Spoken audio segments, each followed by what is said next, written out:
Hi guys, this is Rosemary from It's a Word of Art, and today I'm going to do a little bit of a different tutorial for you.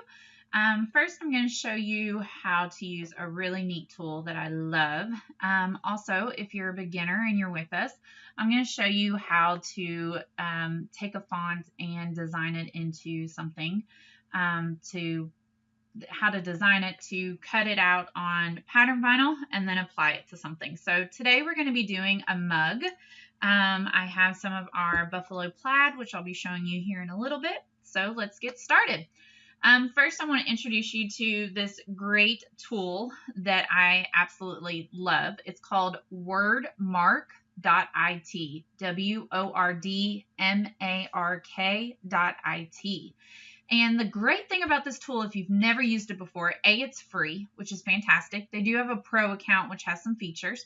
But what is great about this is you can put in a word or a phrase or even just a letter like we're going to do today, and you can see what that word or phrase or letter looks like in every font that's on your computer. So if you are a font addict like me, this is a great tool to be able to see. It can be a little bit difficult in the Silhouette software. I'm sure the Cricut software is the same way. It can be a little difficult to see what something is going to look like in each and every font because you've got to go through and change the fonts, and it's a big thing and it takes forever. So this way I can see it and I can just check mark what I like as I see it. So I'll show you, for example, here, I'm going to be putting an M in buffalo plaid on this mug, and I want to do it in that kind of farmhouse style that has been really popular, that farmhouse Ray Dunn style that's really popular. So I'm going to do an M for my last name. So I'm going to type it in there and hit enter. And as you can see, it's going to show you, it's showing you all of your fonts on your computer.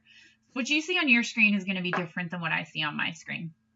So right here, you can make the font bigger or make it smaller if you want to be able to see more in one row or see a little bit more detail. And the great thing is we can just scroll through here, and if we like it, we click it, it gets a little blue box around it. Okay, so I've already done that. I'm going to close this window out, and I've already done this here, and I've clicked. Once you're done and you get down to the end of all of your fonts, you can hit filter selected. And what it's going to do is it's going to show you all of those fonts that you had selected previously.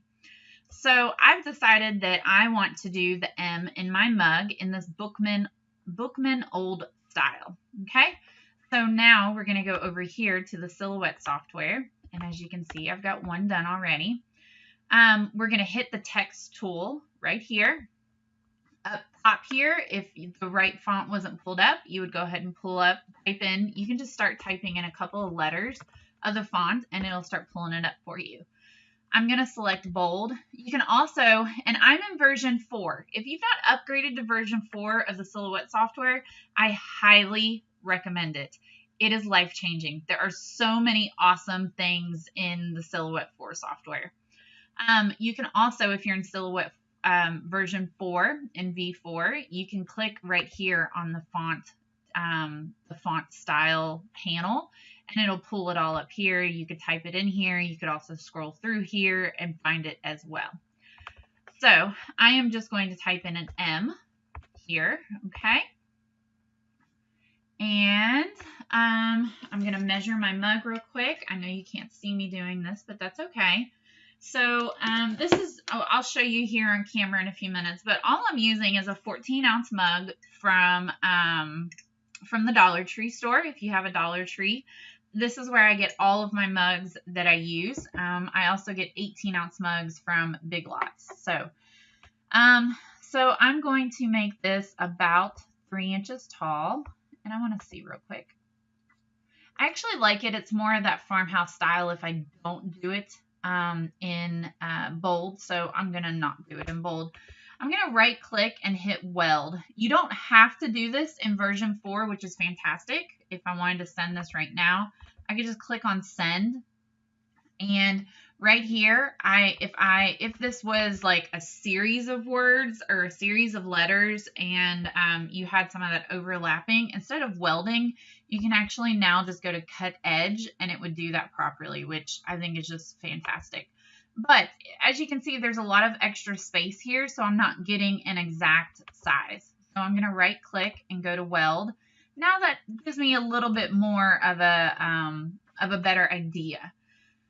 So I'm going to enlarge this to about, we'll go about 2.65 inches today. All right. One of the other things that I love about V4 in Silhouette Design Studio is there's this draw a note feature, which is fantastic. So you can select that and then just hit anywhere and it'll pop up with this little yellow box. And I'm going to put Bookman Old Style font. I'm going to put that in there, and what that's going to do is it's now going to let me, I'm going to know what font I did this in. So when I'm at my craft show tomorrow and I'm trying to do these, I don't have to worry about it. Okay? So we've got this. Now, since I'm cutting this on outdoor vinyl, we don't have to worry about flipping it or anything like that because we're going to cut it face up just like we would regular outdoor vinyl. We're going to go over here to send and make sure that it says cut. Okay? We're going to make sure I always just select vinyl glossy for patterned vinyl, and that'll do fine. And then you can see here my silhouette is ready to go. So I will be back in just a minute and show you how to put your pattern vinyl on your mat and cut it. Okay, so this is our Buffalo Plaid pattern vinyl, okay? And this is outdoor vinyl. And I am just going to put it on my mat, and you put it face up just like you would any other patterned vinyl or regular outdoor vinyl. And I have a felt covered squeegee here, and I like to run that over just to make sure it's adhered. This is a mat that I've been using for a while, so I want to make sure it's really stuck down there good. So, and these are the mugs that I was talking about. I get these mugs, like I said, from Dollar Tree. They're 14 ounces. And they're really nice. I mean, I've not had any complaints. You've got to look as you pick them out at Dollar Tree to make sure that there's not any dents or anything like that. But these are the mugs that I use. Okay? So now I'm going to load this into my machine and cut it. And then we'll be back to weed it and apply it to our mug. Okay, so I have cut this. I am going to pull this off of my mat like so. And it's okay if it gets a little curled up, that happens.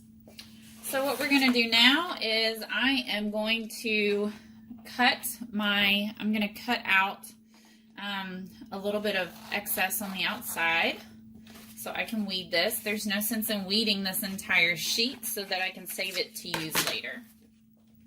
Just going to sit that over here to the side. Okay, and now I'm going to just pull off the excess. This will actually be really easy to weed because there's nothing to pull out on the inside. So there you go. I've got that weeded out. And I am going to cut off. This is clear transfer tape. Some of you may prefer to use transfer paper. Yours may look a little different, and that's okay. I like this because it's see-through, so I can see where I'm putting it on the mug. So we are just going to cut off a section here. Okay.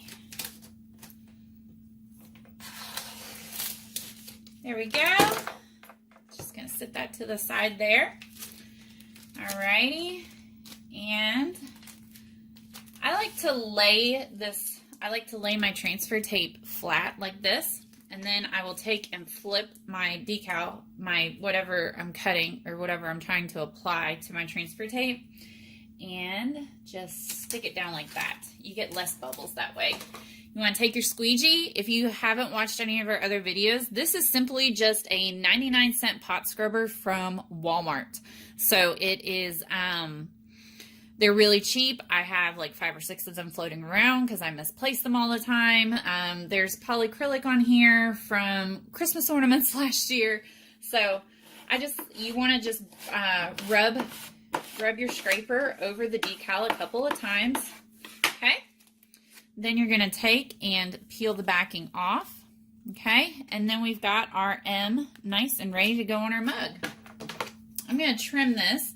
The nice thing about this transfer tape is I can use it for a couple of applications. Meaning once I put this on this mug, I will sit it aside and I will actually just take, this is my excess that I cut off, I will just take and leave this laying here. And I will use it again when I need a piece. I'll probably stick it back on this roll and take it with me to my show tomorrow. So all we are going to do now is, and I'm actually going to pull a chair up here so I can sit and do this and not screw it up. So we've got our mug. Make sure you can see me here. We've got our mug. Just gonna move my camera a little bit. And most people like to hold their mugs in their right hand. I'm a lefty, so I'm weird, but I always end up drinking my coffee out of this hand anyways. So I like to hold it in my hand just to make sure, because I have put it on the wrong side before. Or just make sure the handle is on your left-hand side before you apply it. And I like to leave some room at the top in case they want to, in case they drink out of that side. I'm just gonna make sure I'm getting it lined up here. And then I like to start from one side and just slowly work my way over. Okay, then you wanna rub it a few times just to help it adhere. And then you're just going to simply peel your transfer tape off. Okay, and then I've got a great little mug that I can sell at my show tomorrow. And I'll actually use this one as a sample. And then I will, I'll make it out of whatever letter they need tomorrow at the show. So, hope that this tutorial has been helpful for you and gives you some ideas on where you could use your patterned outdoor vinyl. Let us know if you have any questions, and happy crafting!